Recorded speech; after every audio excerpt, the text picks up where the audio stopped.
Rasa penasaran saya memuncak dengan banyaknya chips di pohon. Ketika saya mengunjungi kota Guangzhou, saya pun tidak tahan dan akhirnya bertanya kepada salah seorang pemimpin perusahaan China Chemical yang mengundang saya waktu itu. Yang di dadanya ada pin komunis. Saya rasanya yakin dia pejabat penting di partai dan juga melihat posisinya tertinggi di perusahaan yang saya sedang kunjungi ini. Mengapa saya tahu dia memiliki posisi tertinggi? Ada kebiasaan di Cina, di Tiongkok, di mana posisi orang terpenting itu duduknya biasanya agak menyamping dari sisi utara. Itulah posisi terhormat seseorang di saat sebuah meeting resmi. Jadi saya bertanya kepadanya, mengapa di setiap pohon yang saya kunjungi di kota ini ada chipsnya pohon tersebut? Pertanyaan sederhana ini ternyata dijawabnya dengan panjang. Dia memulai dengan bercerita, untuk memutar roda ekonomi, maka setiap anak negeri harus membuat sebanyak-banyaknya proyek, bahkan proyek yang tidak masuk akal sekalipun, selama ada manfaatnya buat masyarakat dan menyelesaikan problem pasti dibiayai. Pohon tadi hanya untuk mengecek kadar oksigen chipsnya dan data minor lainnya. Namun nampaknya penting.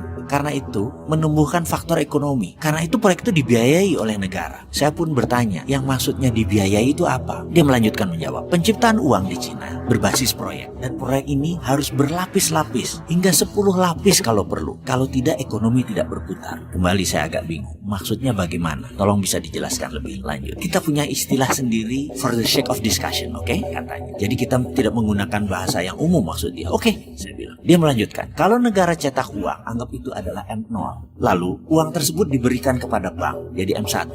Lalu disalurkan kepada pengusaha jadi M2. Pengusaha tadi membeli tanah jadi M3. Pemilik tanah tadi yang menerima uang tadi membeli sebuah pabrik jadi M4. Uang jualan pabrik tadi dibelikan tanah lagi membangun usaha baru jadi M5. Lalu dia membelikan mobil. Lalu terus menjadi M6, M16, bahkan M20. Pokoknya minimum M12 ke atas. Itu maksudnya. Lalu selagi dia bicara, kepala saya membayangkan sebuah diskusi beberapa bulan yang lalu dengan pejabat negara yang menyatakan setelah M1 di Indonesia di bank tersebut disalurkan ke M2, uang tadi oleh M2 dibelikan sebuah tanah menjadi M3. Lucunya M3 tadi sudah balik lagi ke bank, jadi M4-nya balik ke bank. Pemilik M3 tadi setelah menerima uang hanya duduk-duduk makan bunga bank saja, belanja-belanja cantik, duduk-duduk cantik, itu aja sudah, nggak ada lagi yang lain. Bagaimana ekonomi bisa muter kalau M-nya di bawah 5? Si pejabat tadi melanjutkan pembicaraannya yang membuyarkan lamunan saya. Dia melanjutkan, karena itu dalam strategi memprint money, di mana di Cina berbasis proyek, proyeknya harus berlapis-lapis, jangan satu lapis. Juga kita harus membangun budaya berbisnis. Negara harus melonggarkan banyak aturan, namun tetap dikawal ketat.